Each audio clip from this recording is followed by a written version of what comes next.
Welcome back. So in this tutorial we will learn how to write relative XPath without access. Like in previous tutorial we have seen that we written the XPath using ancestor, following sibling, etc. But in this we will see how to write XPath without using access. So let's take same example. We have to write XPath for forum with respect to blog. So the concept will be same, that we will have to first write the XPath for this element with respect to which we have to write, and then we will go to the parent, common parent, and then from that parent we will come to that particular element. Okay, so first we have to write the XPath for blog. So same, just open selector, start typing. We have written XPath for blog. Now we want the common parent. So same, this is the common parent. So what we have to do, we have to traverse from this to this parent. How we can traverse is like first come to this parent and then this parent. So here you will have to write the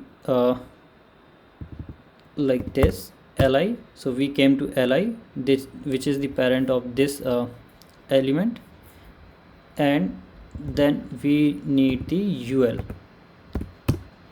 this ul. Okay, so from this ul we are writing XPath for this particular element. Now just use the single forward slash here. So from this ul we are coming to this blog. Here we have to traverse back because we need the XPath for this parent, right? So how to traverse back is that replace this single forward slash by square bracket and close all of them. So this is how we have written the XPath for the common parent for both the elements, by traversing back from the child element. Now we want to write XPath. So again, let me just explain it again what I have done here. We have first written the XPath for this element with respect to which we have to write. Then we find out the figured out the common parent, this ul. Then first we have written the like we have traversed back.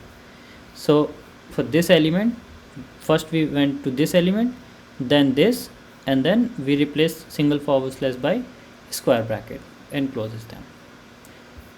Now we want to write the XPath for forum. So here just double forward slash a and this forum, and that's how we can write the XPath without using access. But the problem with this kind of XPath is that if something got introduced in between here, like ul and this li, all the li's started coming inside div, in that case this XPath will break, because it is like we are using single forward slash, we are traversing back one by one. But if we would have used ancestor, then no matter if anything comes in between, that will go back to this element, and then from that we can jump to this element. And there also we by using ancestor will not have to like traverse one by one, but in this case, like without ancestor, we will have to traverse back one by one. Let me show you one more example here. Let's say here we have to write the XPath for suppose donate button.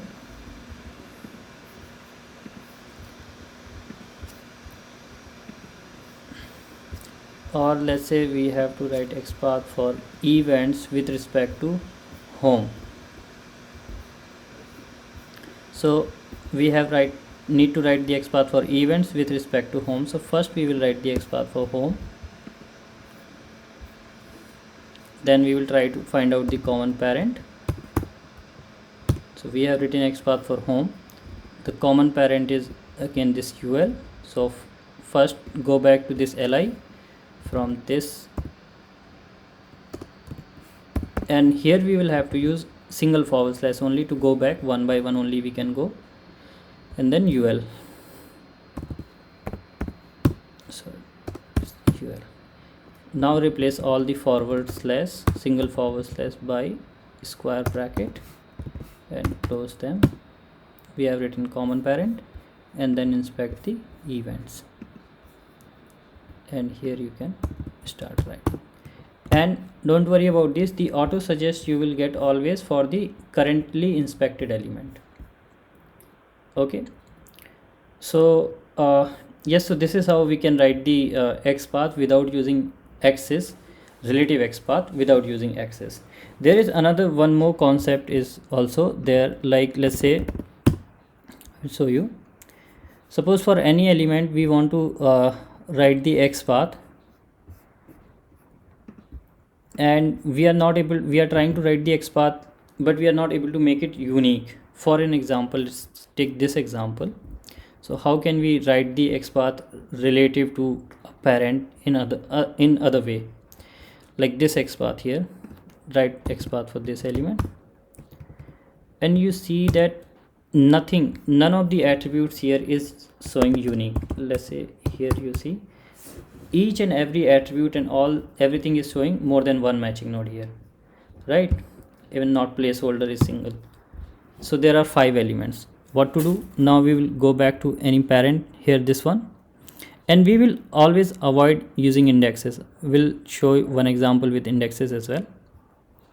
So here you see that parent of this element is this div, this one. So just put on that your cursor, then it will start showing the, it's still 5. Now one more element will have to traverse back.